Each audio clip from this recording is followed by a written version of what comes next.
Where my NBA fans at? Pasok na sa Arena Plus! Tara na mga baller, lahat ng shoot mas smoother. Watch the NBA playoffs on Arena Plus for a chance to win magic tickets and up to 64 million pesos worth of prizes. From cell phones, motorcycles, to a brand new car. Huwag ka magdalawang isip, bet. Arena Plus, yeah, you know we the best. Go to arenaplus.net and get your magic ticket today. Arena Plus, yeah, you know we the best. Responsible gaming tayo. Gaming for 21 years old and above only. Keep it fun. Game responsibly. What? Tricycle FX, basta masigit. Okay, ah. Palengke, internet, plaza, karinderya. Energy FM, nagbibigay saya. Huwag mong sabihin radyo, sabihin mo number one. Energy. Pangga, energy kaibigan mo. Pangga, energy ang numero uno. Kaya tumalo na at isigaw mo. Same, pero iba. Huwag mong sabihin radyo, sabihin mo energy. Cheers, miss! Tabakalita! With Tita Cora and Kapitana Sisa. Same, pero iba. We are number 106.7 Energy FM. Pagdawag mong sabihin radyo. Sabihin mo. Oh, diba? Hello pa rin po sa lahat ng ating mga panggano nakatutok. Happy Friday sa inyong lahat. Magandang morning. Na nakakaloka to the highest level. Ayan, huling araw para sa linggong ito. Oo diba? nga. Dahil bukas Sabado, Linggo, tapos Lunes na naman. Happy ako kahapon. Bakit? Anong meron? Paglabas ko, basang-basa ang lupain ng Maynila. Ay, oo, diba? Kasi talaga ang lakas umulan. Bumaha nga daw dyan sa may bandang Araneta Avenue. Ay, talaga ba? Mm-mm. Well, wala namang bago dyan. Charot. Correct. Meron lang dyan, alam may mag-iyakan lang dyan hanggang bewang na yun. Oo. Charot. Parang hindi nga nasusolusyonan mare ang baha dyan, Oo ano? nga, diba? Parang nakakasad, no? Oo. Tapos pa na yung bungkal nyo. Oh. Hindi mo, ma'am. Eto na naman tayo sa pagbubungka. Bungkal kayo ng bungkal pero hindi naman natatapos yung Oo. baha. Ano bang ginagawa niyo sa lupain? Pinatataba niyo? Ba't di nyo lagyan ng ano? Seeds. Sa pagtaba ng lupa, yun din ang Oo. pagtaba ng bulsa. Diyos. Ay! Nakakatakot ang mga kahayag. Happy Friday po sa inyo. Syokot, ma'am. Muli po ako si Kapitana Sisa. At ako naman po, ang umaga pa lang ay nanginginig na dahil sa takles ng kapartner na si Tita Cora. Eto na ang baklita sa woo woo woo. Diba? Wala kang dapat ikatakot. Hindi, kapag ninosok tayo, Nang baha? Oo. Nasa third floor tayo, Day. Diba? Tsaka sa San Juan, walang baha. Diba? Imposibleng mabaha tayo sa San Juan kasi inaayos yan ni Mayor Francis Amor. correct. Hello po, Mayor. Good morning. Diba? National government yung nagpapagawa ng mga Yung Oo. DPWH. Tama ba? Department of Public DPWH. Ways of Highway. Anong ways of...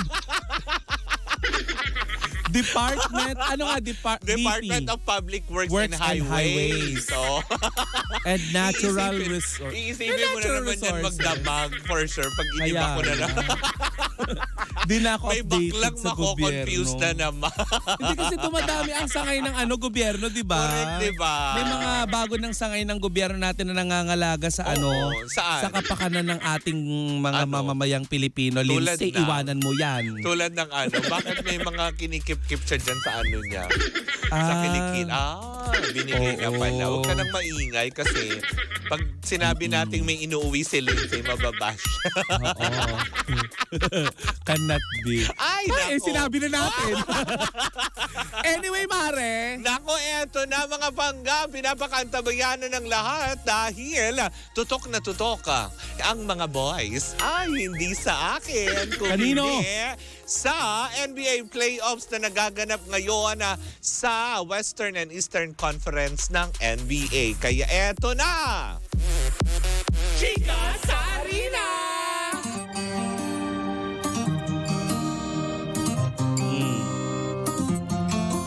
Huwag matakot sa hamon ng buhay. May afam na aagapan. Aha. O, diba? Halina tayo makipag-iskrimihan ng bola-bola. O, ganon.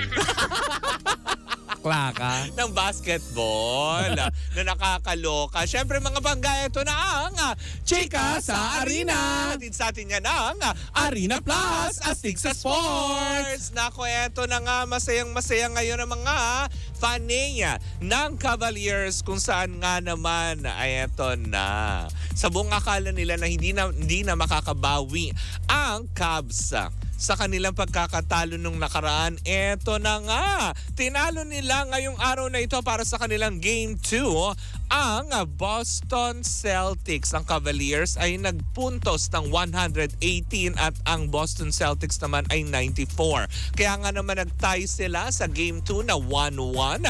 At at the same time ngayon ay nagaganap ang labanan ng Mavericks at ng Thunders kung saan nga naman nangunguna sa isang punto. Ay, hindi. Nagbago bigla kasi eto, naka-live. Naka-tune in ako, sorry.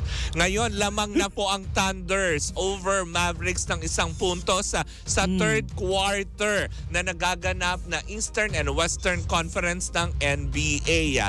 Sa makatuwid ay malalaman natin kung makaka 2-0 ba ang OKC o magpapantay din ito sa 1-1. Kasi sa kasalukuyan ay lead sila ng isang panalo ang OKC Thunder. O, diba? Over Mavericks. Pero gaya ng sinabi ko, kasalukuyang nagaganap pa rin po ang kanilang labanan at third quarter pa lamang po para sa Game 2 ng Eastern and Western Conference ng NBA. Samantala, ayan, nangunguna pa rin po, Ang alin? sa listahan para sa Western Conference ang Minnesota Timberwolves. O, diba? Alin, Mare? Minnesota Timberwolves. Ah. Ganun yun. Sa puntos na 2-0 over Denver Nuggets. Naku, malalaman natin dahil bukas yata, mukha yatang may laro. Oo, nakakaloka ang Denver Nuggets at Timberwolves. Samantala ang Knicks naman at ang Pacers ay maglalaban-laban niya na bukas para sa Eastern and Western Conference ng NBA. Oh, perfect. Marami na namang At tayo para sa Frontline Pilipinas. O, diba? Hindi. Chika sa Arena. Hindi, yun yung newscast. Diba, sa okay. TV. Pag nanonood kasi sa atin si Cheryl Cosim. Hello po. Hi, kapatid. O, anong chika mo? Eto Mare, nagbabalik na rin ang former Unified 2-Division World Champion na si Marlon Tapales kontra sa fighter na si Natapong Jack Caio. Anong bansa yan? Jan Caio. Natapong Jan Caio. Sa kanilang WBC, Thailander to Mare. Thailander. Oo. Ayan. Sa kanilang WBC Asian Continental Super Bantamweight title, ayan, nagaganapin ngayong araw. Ay, ayan, talaga? dyan sa Midas Hotel and Casino. Ay, dito. Nakakaloka. Yes. Ano boxing ba yan? In fairness. Ngayon ay meron si Tapales na 47 wins at 4 losses record with 19 knockouts ha. Ay, hindi. Ang dami. Ayan. Habang 12 wins at 3 losses naman with 8 knockout. Ang 27 years old na kalabang si Jan Caio. Ayan. Nakakaloka. Yon, kaya Mare, suportahan natin lalo na dito sa Pilipinas. Dito pala gaganapin yung bakbakan. Ay, hindi lang yun Mare, hindi lang siya ang lalaban na. Sino pa? Sa co-main event Mare, ayan, sa co-main event, lalaban naman ang bantamweight contender na si Raymart Gaballo kay Ken Bona Torres ng Mexico. Ayan. In fairness. I love Chicanos. Diba? Si Caballo Mare ay may 27 wins at 1 losses. One loss. Ayan, at may outstanding 22 knockout. Ay, in fairness. Yung Mexicano? Hindi, itong si Gaballo. Ay. Oo. At huling lumaban sa last February ngayong taon na ito. In fairness, di ba? Well, yan ang malalaman natin sa mga susunod na mga panahon at mga araw. Ayan, kung tayo nga ba ay talagang mamamayagpag din sa larangan ng boxing. Hindi ba? Correct. Ibig sabihin lang nito, hindi lang natatapos yan kay Senator Manny Pacquiao, kung hindi, alam mo yun, marami ang henerasyon. Marami, di ba? Diba? Ang isa sa mga pinagmamalaki natin ay lalaban nga dito sa Paris Olympic. Oo, di ba? Diba? Kaya nga naman, patuloy natin iwagay-wagay ang bandila ng Pilipinas sa larangan ng esports. Yes. At syempre, ang sports balita na ihatid sa atin ang Arena. Ulitin Isa natin pa. sa chika. O, diba? Ganun talaga. Welcome to live show. Welcome to our practice. Ayan mo ang mga showbiz happening, mga sports happening para sa ating chika sa arena. Hatid sa atin ang Arena Plus astig sa sports. Anong Naku, chika eto mo, Mare? Na, o diba? Kung may bakbakang nagaganap sa larangan ng boxing, eto din. Hindi papahuli sa pakikipagbakbakan matapos kasing hindi na niya matiis ang mga komento ng mga netizen patungkol sa kanyang asawa. Itago na natin sa pangalang Colleen Garcia. Ay, O, bakit? diba? Ano chika? Medyo hindi na nga nagugustuhan ni Colleen Garcia ang mga komento ng mga netizens dahil nga daw sa kasalukuyang itsura ng kanyang asawa na si Billie Joe Crawford. Diba? Kasi kamakailan ay kumalat ang mga videos kung saan nga naman very plain, very, alam mo yun, very plain person. O diba? Kung baga in short, diba, yan yung nasa bahay sila, na kung saan nga naman, eto yung picture na lumaganap, na kung saan nga naman samot-sari naging reaksyon ng mga utawnes na ano nangyayari kay Billie Joe Crawford? Ano po ba? May mga ganong pagtatag? May sakit po ba siya? Ano po ba? Nasusobrahan po ba siya sa mga pinagbabawal na gamot? May mga ganyan. May tumawag pa nga sa kanya sa, parang if I'm not mistaken, sa TikTok. Kasi diba, nung video yung kanyang anak, tas parang nahagip, may nag-comment kasi doon isang tao na tipong, bakit ganun yung itsura ni Billie Joe Crawford? Mukha siyang addict. Yung umiinom siya sa tumbler? Hindi, bukod sa umiinom na sa tumbler, kasi parang may tinitignan na car yung anak niya sa video, tapos parang nahagip si Billie Joe Crawford ng mabilisan. Yes. Tapos parang sinasabi nga ng mga tao na, bakit ganun? Ano ba to? Lulong ba siya? Yung mga ganun. Ganun yung mga komento. Hindi, alam mo, Mare, balita ko kasi itong si Billie, Oo. parang tinanggal yata niya sa sistema niya yung background music. Oo. Tinanggal niya sa tinanggal niya sa kanyang sistema ang sigarilyo, Oo. ang alak, ang mga matatabang pagkain. Parang healthy Way back living pa niya naman yata din siya. silang dalawa ni Hindi, parang mas naging intense yung kanyang pagda-diet ngayon. Yun ang balita natin. Diba? Pero yun na nga, Mare. As in talagang yun na sinasabi na parang tipong hindi nagustuhan nitong si Colleen Garcia yung mga komento ng mga tao. Kaya nga naman naglabas siya sa kanyang official social media, lalo sa Instagram, ng 3 magkakaibang larawan na nagsasabi na una na nakaayos siya, na sinasabi niya nga, ano bang itsura ko pag nasa bahay? Kumbaga parang unang photo na pinost niya is, alam mo yun, naka-makeup siya, nakaayos siya, nakadress siya ng maayos. Pangalawang photo May na kanyang kopya ba tayo in-upload. nun? Ha? Nung litrato. Ayan na. Sige, habang hinahanapin ni Toby. Pangalawang photo na kanya namang in-upload ay walang ka-makeup, bare talaga. As in. Sabi niya, so, pag ganito ang itsura, sasabihin niyo bang ako ay may pinagdadaanan? Ganito, na may ganyan? Ako po ba ay lulong? Ganito, kung saan-saan, ang dami ng komento. Bakit ang bilis ngayon husga ng mga artista kapag nangayayat addict? Diba? Samantala, ito pa sinabi mismo ni Colleen. Pangatlong photo na kanyang nilabas ay pinicturan niya yung kanyang mag-ama na natutulog. Diba? Na nasa ayos naman na kondisyon. Na may caption siya doon na basta kami, masaya kami. Yun yung kanyang caption. So ang ibig sabihin lang nito ni Colleen Garcia, in fairness naman, para doon sa mga alam mo yun, nagbabash at mga kung ano-ano komento tungkol sa kanyang asawa, na sinasabi nga niya na kami mga artista ay dumaranas din pagdating sa bahay na gusto lang namin ay napakasimple namin. Correct. Na hindi namin kailangan mag-ayos, hindi namin kailangan mag-validate lagi sa social media. At hindi kailangan lagi ng pinopost sa social media ay lagi kang maganda at laging filtered. Correct. Diba? Maaaring nahagip si Billie Joe Crawford sa mga ganong aspeto dahil sila ay nasa tahanan lamang nila. Komportable sila. Kung saan nga naman walang make-up, walang ganito, walang ka-arte-arte. In short, yun nga, komportable sila. So, ibig sabihin, sabi nga, actually, gayong kay Colin Garcia, hindi nila kailangan laging maganda, mag-ayos para lang sa ikapi-please at katutuwa ng mga tao na nanonood at nag-aabang sa kanila sa social media. Sabi nga niya talaga, yun yung kanyang caption lamang na wala kaming dapat patunayan at wala din akong dapat sabihin sa mga tao at i-please sila para lamang maging kaaya-aya kami sa paningin ninyo.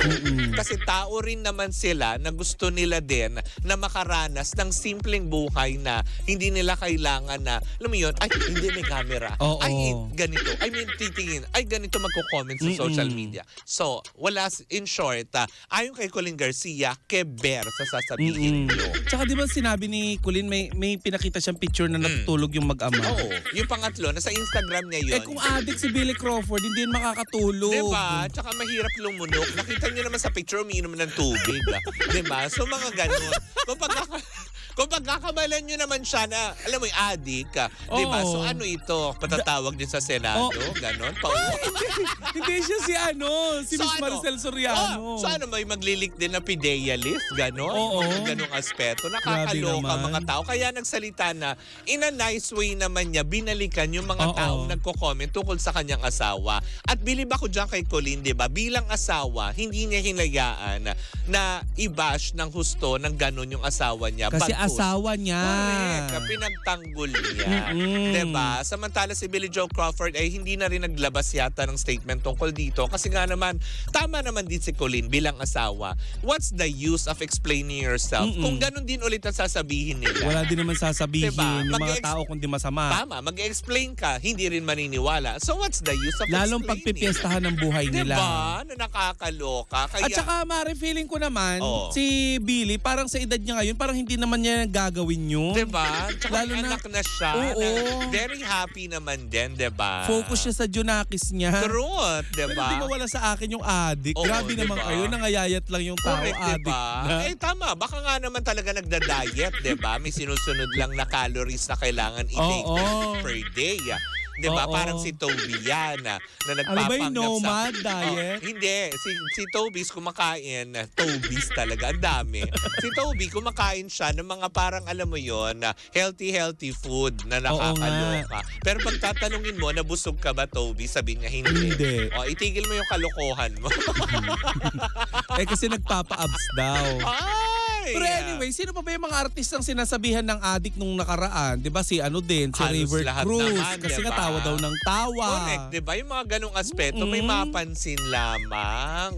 Kaya nga naman itigil na po natin yan. At least nagsalita na rin si Miss Colin Garcia. Mali po kayo. Mali po kayo nang iniisip, Oo. yung mga hinihinala. Na tandaan nyo, hindi pa naman din gumaganon si... Hindi pa naman gumaganon. Sige, yung tao. kunwari addict, Mare. Tsaka, di ba praning ang mga oo, addict? Diba? May pulis. Oh, diba? Pulis. Raid. Wala pa namang ganong astado. Tsaka hindi pa naman po din niya kinakausap Oo. yung sarili niya. Oo. Hindi rin siya tumatawa mag-isa. Uy. Ganon. Uy, Wait. Oh, ganon. No?